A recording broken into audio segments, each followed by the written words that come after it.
Bonjour à tout le monde, j'espère que vous allez bien. Notre rapport aujourd'hui va parler sur l'empreinte digitale et qui appartient à la technologie moderne. Tout le monde sait qu'actuellement, la sécurité fait l'objet d'une attention particulière.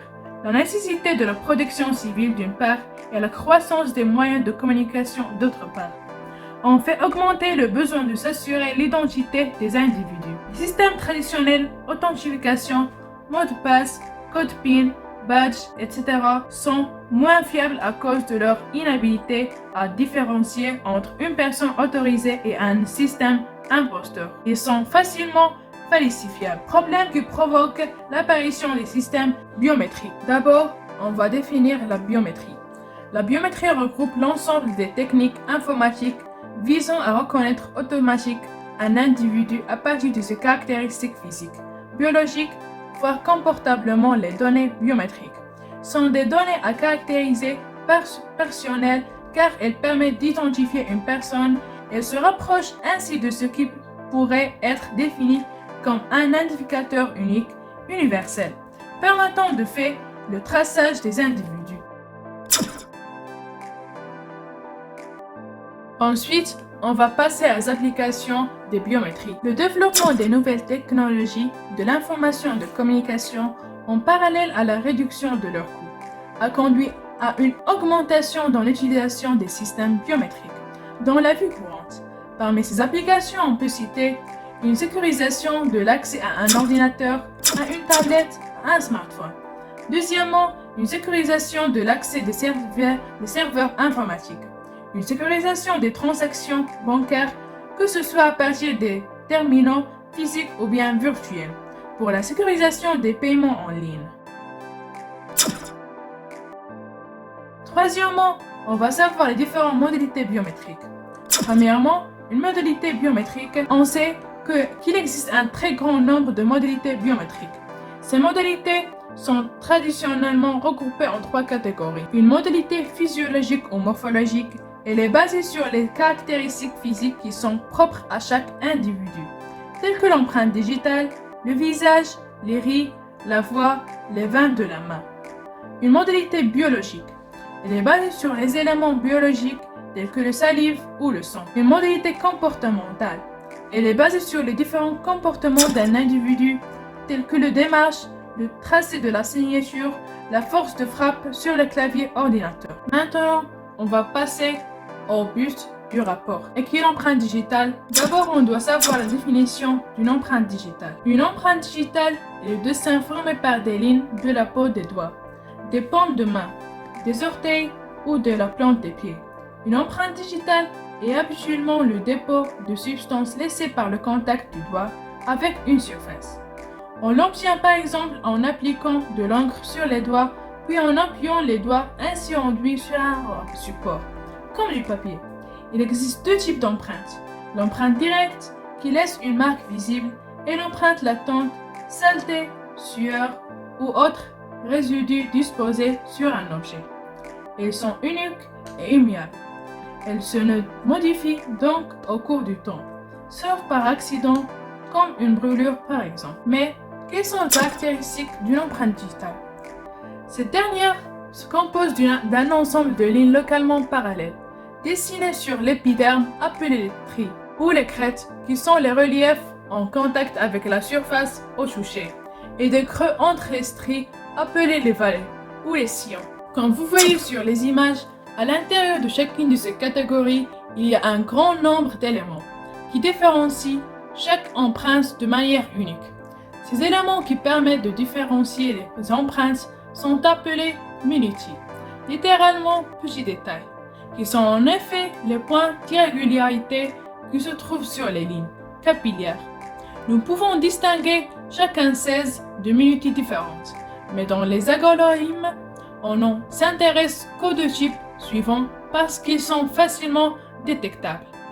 La bifurcation, c'est le point où la strie se divise en deux. La terminaison, c'est le point où la strie s'arrête.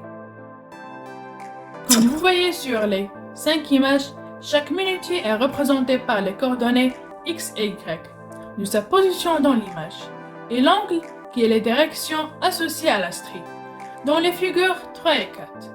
Donc, Chaque magnitude de l'empreinte est repérée par un vecteur de la forme, c'est-à-dire type de magnitude X et Y. Dans les deux coordonnées, il y a une représentation des vecteurs de la terminaison et de bifurcation. Maintenant, on va passer aux structures d'un système de reconnaissance d'empreintes digitales. Comme tout système biométrique, après la réalisation de l'image de l'empreinte digitale, cette dernière va subir un prétraitement pour améliorer sa qualité en supprimant les ondes de bruit. Ensuite, une extraction de caractéristiques est effectuée suivie d'un stockage dans la base de données après une invention de classification. Deuxièmement, on va parler sur l'extraction des magnitudes. Il existe plusieurs méthodes d'extraction de magnitudes. Nous pouvons les classer en deux catégories. Celles qui se basent sur la binarisation de l'image de l'empreinte digitale, c'est-à-dire la conversion de l'image en une image noir et blanc, dites les méthodes classiques, et celles qui travaillent directement sur l'image filtrée. Dans notre travail, nous avons choisi d'utiliser la première approche. Alors, qui est la méthode la plus utilisée? La méthode est un prétraitement, puis une binarisation, ensuite squelettisation, détection des magnitudes, extraction des magnitudes, qui forment une base de données, un appareillement, acceptation, rejet. Maintenant, on va comparer l'empreinte digitale. La comparaison des empreintes digitales consiste à réaliser un accord entre la signature à identifier et les signatures stockées dans la base de données.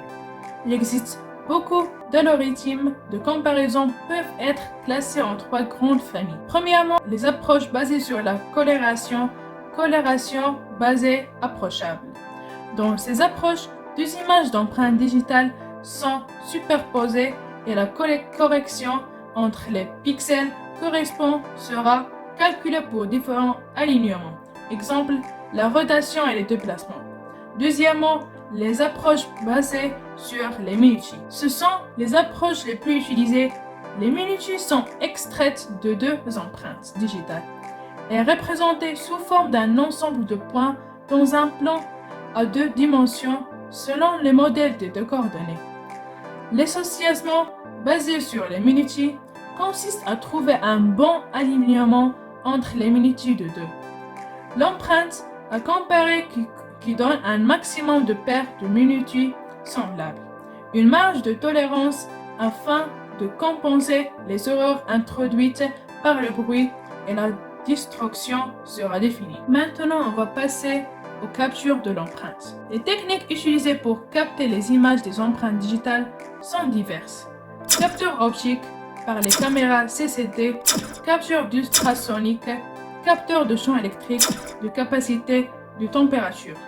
Les difficultés générales de toutes ces techniques sont principalement l'épaisseur très fine de certaines empreintes digitales dues parfois à l'origine ethnique de la personne ou encore de l'âge, la quantité énorme d'informations sur une très petite surface, l'état du doigt, humidité, sécheresse, coupure, la pression plus ou moins forte exercée sur le détecteur, d'où l'importance de bien choisir l'appareil recueillir l'empreinte. Le but de toutes ces captures converge.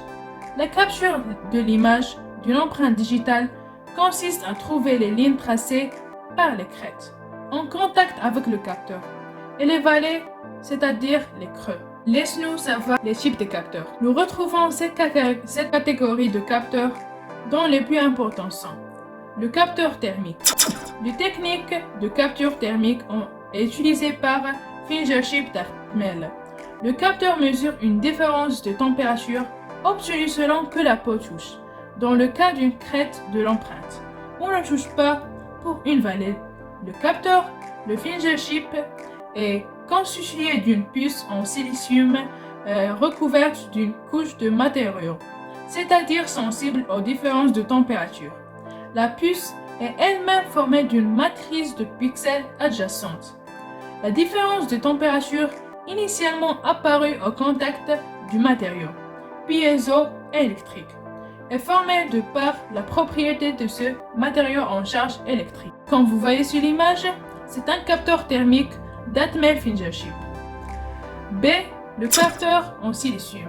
Il utilise un de quatre effets observables sur le semi-conducteur qui sont l'effet piézoélectrique, l'effet capacitif, l'effet thermoélectrique, l'effet photoélectrique. Il est en général de très petite taille, d'une durée de vie assez longue et son coût est très intéressant. Maintenant, on va parler sur le capteur ultrasonique. Il utilise une onde ultrasonore qu'il envoie vers le doigt, puis calcule le temps mis par l'onde pour faire un aller-retour et point par point, fournit l'image de l'empreinte. Il est très précis et hérite des propriétés des ultrasons de traverser certains matériaux, genre en latex, saleté, etc. Mais il est volumineux et très coûteux. Il est intéressant pour une population d'utilisateurs très hétérogène. Ensuite, on va parler sur le capteur capacitif. La mesure de la capacité électrique, la capacité représente la quantité de charge électrique stockée pour un potentiel électrique donné. Entre la peau et le pixel est l'effet physique la plus souvent mis en œuvre. Comme le champ électrique mesuré entre la peau et le pixel est très faible, la protection surfacique doit être très mince, quelques microns, afin d'obtenir une sensibilité correcte. Le dernier est le capteur de pression. Le principe du capteur de pression réside dans le fait que lorsqu'un doigt est placé au-dessus de la zone du capteur, seules les bosses de l'empreinte digitale entrent en contact avec les rayons piézo du capteur. Le creux, on constate, n'a aucun contact avec les cellules du capteur. Le capteur de champ électrique fonctionne avec un champ électrique et le mesure au-delà de la couche extérieure de la peau où l'empreinte digitale commence. La technologie de champ électrique peut être utilisée dans des conditions externes, c'est-à-dire même si le doigt est sale ou sec. Le dernier, c'est le capteur optique. Ces capteurs s'assimilent à des mini-caméras. Ils sont composés d'un appareil photo DTC, dispositif à travers de charge, CCD en anglais. Le doigt est apposé sur une platine en plastique dur ou en calce, qui est en vice-versa de la mini-caméra.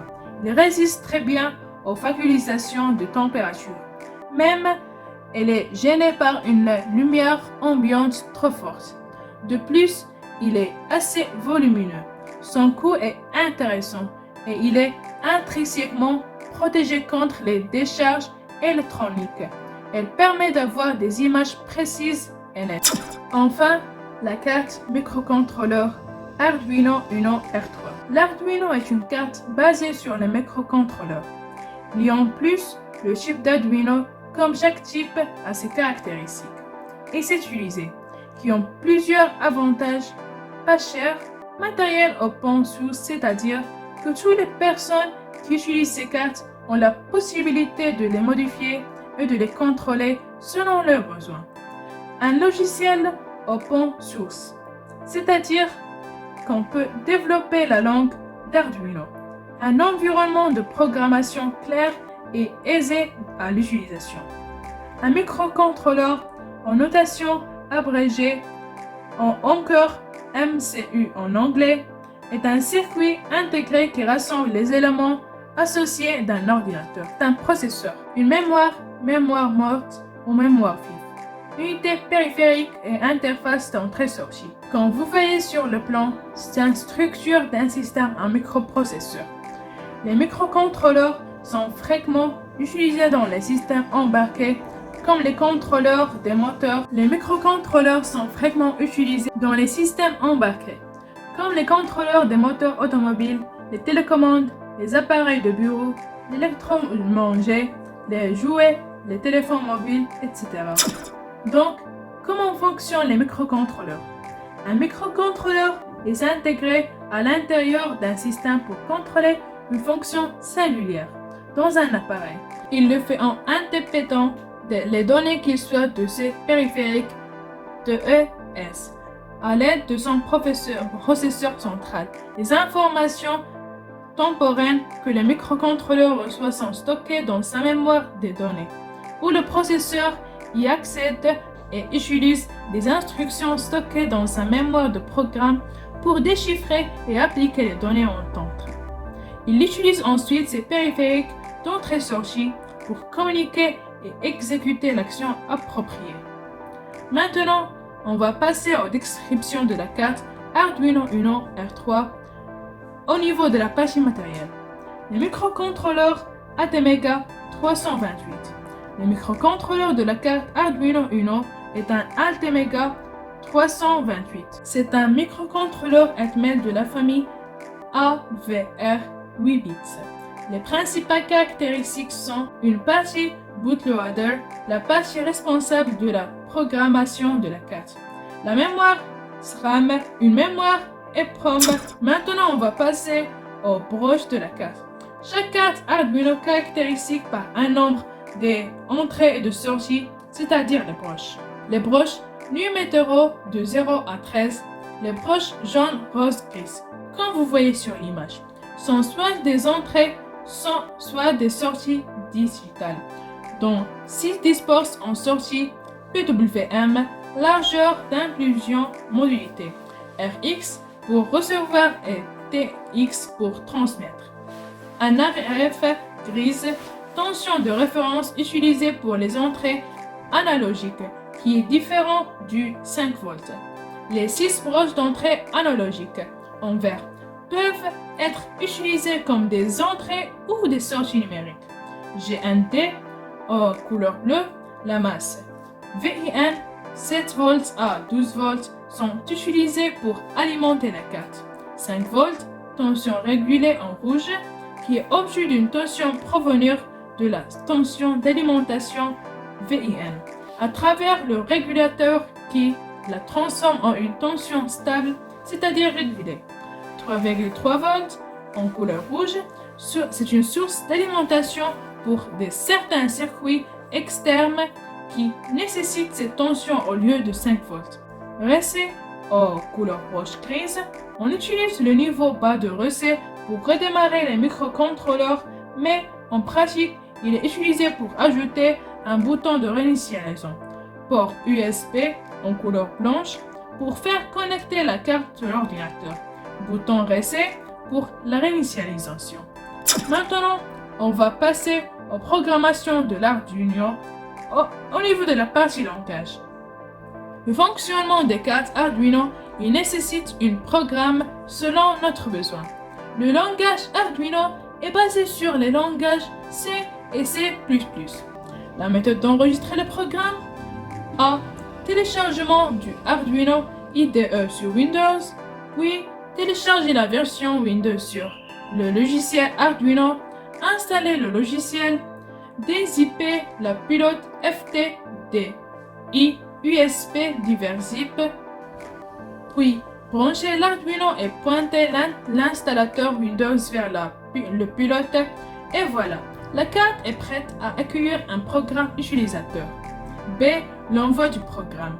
Comme vous voyez sur le plan, B est un bouton vérification du programme après écriture et compilation, bouton envoi du programme vers la carte après la réinitialisation qui est l'Arduino 0006 a fait.